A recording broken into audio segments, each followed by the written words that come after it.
Marvel के super hero को Avengers फूचो लियनमिंग बदला लेने वाले क्यों कहा जाता है, जबकि डीसी के सुपर हीरो को जस्टिस लीग जंग यी लियनमिंग न्याय लीग। कुछ लोग कहते हैं कि एवेंजर्स के सदस्य आमतौर पर बदले की भावना से प्रेरित होते हैं, जबकि जस्टिस लीग के सदस्य न्याय के लिए लड़ते हैं। मार्वल एवेंजर्स की कहानी। 1 ब्लैक विडो नताशा रोमानॉफ बचपन में ही रेड रूम नामक एक कातिल प्रशिक्षण प्रोग्राम में शामिल हो गईं। बाद में उन्हें शील्ड एजेंसी ने बचाया और उन्होंने रेड रूम को नष्ट करने के लिए बदला लिया।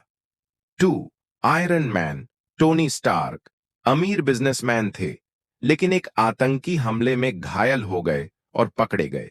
वहां उन्होंने गुप्त रूप से अपना पहला आयरन मैन सूट बनाया और आतंकियों से बदला लिया। 3 हल्क ब्रूस बैनर शुरुआत में दुनिया के लिए एक खतरा माना जाता था और उसे हमेशा भगोड़ा बनकर रहना पड़ा। इंसानियत ने उसे कभी पूरी तरह स्वीकार नहीं किया, इसीलिए वह गुस्से और दर्द में जीता रहा।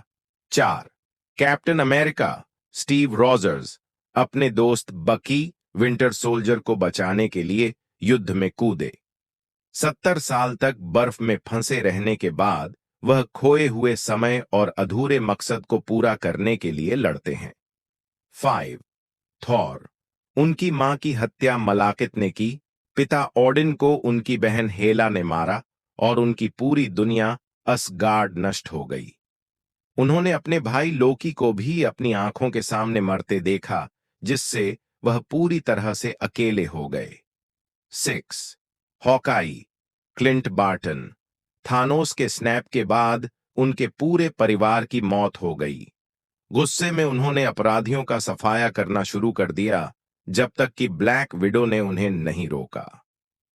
डीसी जस्टिस लीग वहीं जस्टिस लीग के सुपर हीरो पूरी तरह से न्याय के लिए लड़ते हैं और उनके पास एवेंजर्स जैसी व्यक्तिगत दुख भरी कहानियां नहीं होती।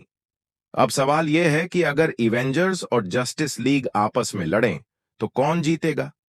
अगर ताकत की बात करें तो सुपरमैन और वंडर वुमन जैसी महाशक्तिशाली हस्तियों के कारण जस्टिस लीग के पास ऊपरी हाथ हो सकता है, लेकिन अगर रणनीति और टेक्नोलॉजी को देखें तो आयरन मैन, डॉक्टर स्ट्रेंज और थॉर जैसी शख्सियतें एवेंजर्स को मजबूत बनाती हैं। आपका क्या विचार है?